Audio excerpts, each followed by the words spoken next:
Sme sa konečne na Topolčianskom hrade.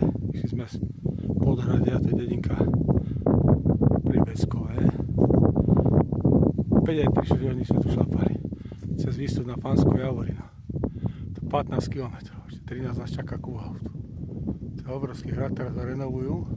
Bude jeden z najväčších hradov nad Topolčanmi na Slovensku. Je to obrovský hrad.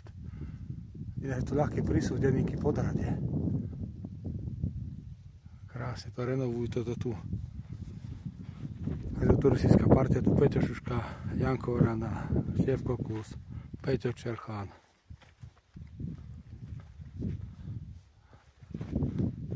Išli sme sa z pohoria Povadsky Inovec, je to veľmi zabudnuté pohorie. Málo kto tu chodieva. Tuto, no málo. Turistov je to ozaj veľmi poskromne toto. Ale ako veľmi krásny hrad toto. Tu na dvore tu zachovala hradná väža, kedy si bola sprístupnená. Pomačky to tu renovujú, tzv. donžon.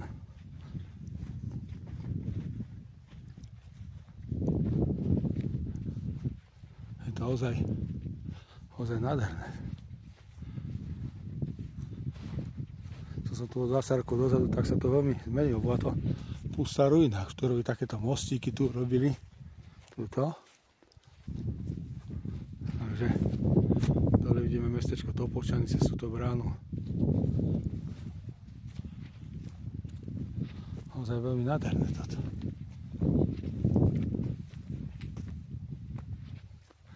Pomaličky vystúpame hore na hrad.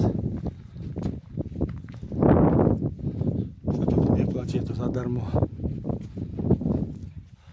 Potom budeme do dedinky Podhradie na malé občerstvo zašlapať ku autu. Modré turistické značky.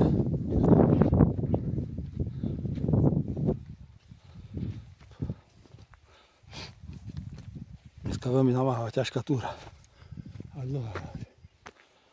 No, ak si pozrieme pohľad na tú hradnú väžu, to je ten donžon. Neviem, či hore je aj múzeum.